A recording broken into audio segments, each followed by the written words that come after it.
Hello everyone, কেমন আছো সবাই? আমাদের ডোভার ট্রিপ শেষ এবং তারপরে আমরা চলে এসেছি বাড়িতে এসেই এনার্জি বুস্ট করার জন্য 2 কাপ চা নিয়ে দুজনে বসে গেছি। তারপর প্ল্যান করছিলাম বসে বসে এই সপ্তাহটা আমরা কীভাবে কাটাবো, কী কী কাজ পেন্ডিং আছে। তো কথাবার্তা শেষ করে একটু রেস্ট নিয়ে আমি চলে এসেছি রান্নাঘরে রান্না করতে, কারণ অফিস শুরু হওয়ার আগে এই প্রস্তুতি পর্বটা আমাদের জন্য খুবই দরকারি। কারণ এখানে অফিস শুরু হয়ে গেলে কাজ করার মতো বা রান্নাবান্না করার মতো, প্রতিদিনের রান্না করার মতো সময়টা পাওয়া যায় না। তো সেই কারণে আমাদের বেশ খানিকটা গুছিয়ে রাখতেই হয় আগে থেকে। তো আজকে বানাবো হচ্ছে পালক পনির। তবে এই 2-3 দিনের ট্রিপ থাকলে আমি যেটা করি, আমি পুরো গ্রসারি কিন্তু বাড়িতে স্টক করে যাই।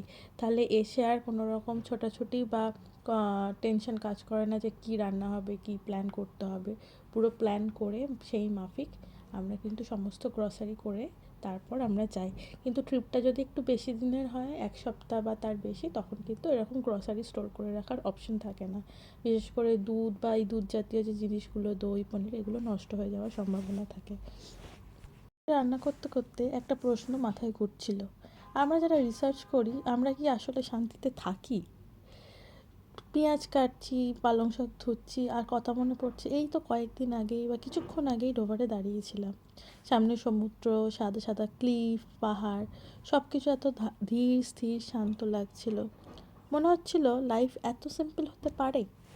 কিন্তু বাড়িতে ফিরে বুঝলাম আমাদের লাইফে কাম বলে কিছু রেডিমেড নেই, এটাকে বানাতে হয়। ঠিক রান্নার মতনই কিন্তু। রান্না করার সময় সমস্ত মশলাপাতিগুলো যেমন ব্লেন্ড হয়ে যায়, সব কিছু যেমন একসাথে মিশে যায়, ঠিক আমাদের দিনগুলো, ল্যাব, ডেটা, ডেডলাইন সব ঠিকঠাক করলেও শেষে কেমন রেজাল্ট হবে সেটা কিন্তু আমরা জানি না। এটা আনপ্রেডিক্টেবল। রিসার্চ লাইফও ঠিক একরকমই। সব কিছু কন্ট্রোল করার চেষ্টা করলেও শেষে অনেক কিছুই আমাদের হাতে থাকে না। অনেকে ভাবে রিসার্চ মানে ল্যাব কোড, এক্সপেরিমেন্ট, রেজাল্ট, কিন্তু আসলে এটা অনেকটা নিজের সাথে নিজের লড়াই। কখনো ডেটা ম্যাচ করে না, কখনো হাইপোথেসিস ভুল হয়ে যায়, আর তখন আমি চুপচাপ বসে ভাবি আমি কি ঠিক পথে যাচ্ছি? তো মাঝে মাঝে তো মনে হয় এক্সপেরিমেন্ট না, পেশেন্সের টেস্ট হচ্ছে আমার কাছে। যেমন মশলা দেওয়ার পর খাবারে ধীরে ধীরে ফ্লেভার বের হয়, এই স্লো প্রসেসটা যেমন ইম্পর্ট্যান্ট, তেমনি রিসার্চের ক্ষেত্রেও এই স্লো বাট স্টেডি প্রসেসটা কিন্তু খুব ইম্পর্টেন্ট। রিসার্চে কিন্তু সব কিছু ফাস্ট হয়ে যায় না, কিন্তু স্টেডি হয়। এই স্টেডি থাকার জন্য একটা জিনিস খুব দরকার, সেটা হলো মেন্টাল পিস। সব কিছু কন্ট্রোল করা যায় না, কিন্তু নিজের রিয়াকশান কন্ট্রোল করা যায়। এই জন্যই হয়তো আমি রান্না করি, এই সময়টুকু মাথাটা একটুখানি আমার শান্ত থাকে। আমি যে রান্না করতে খুব ভালোবাসি সেটা নয়, তবে এই ভালোবাসাটা আস্তে আস্তে ধীরে ধীরে এদেশে আসার পর তৈরি হয়েছে।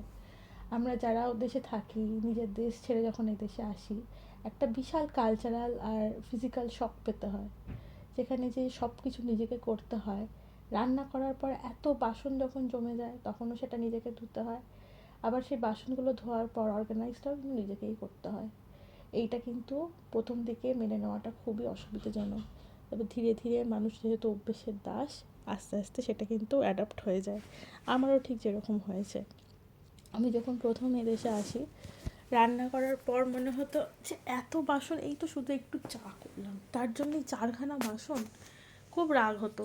সপ্তর্ষি কিন্তু আমাকে কোনোদিনও এটা বলেনি যে কেন তুমি এত রেগে যাচ্ছ। ও সেখানে বলেছে ধীরে ধীরে সময় নাও, সব কিছু বোঝো, কোনো কিছু অসুবিধা হলে আমাকে বলবে, আমি তোমাকে হেল্প করে দেবো।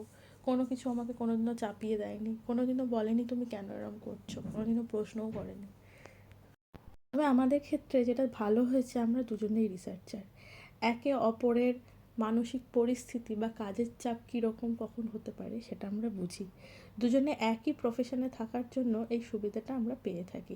দুজনের হয়তো ফিল্ড আলাদা, রিসার্চের টপিক আলাদা, কিন্তু একটা রিসার্চারের জীবনে কি হতে পারে, কোন সময় সে ব্যস্ত থাকতে পারে, কোন সময় না, কোন সময় ডেডলাইন থাকতে পারে, এইটা আমাদের কিন্তু বোঝা হয়ে গেছে। সবথেকে বড় কথা হচ্ছে, যেহেতু রিসার্চ কোনো অপারেশনাল জব নয়, সেই সময় একটা সময় আসে যখন কাজের চাপ প্রায় থাকেই না, এবং এই স্ট্রেসটা চলে কিন্তু বেশ কিছুদিন।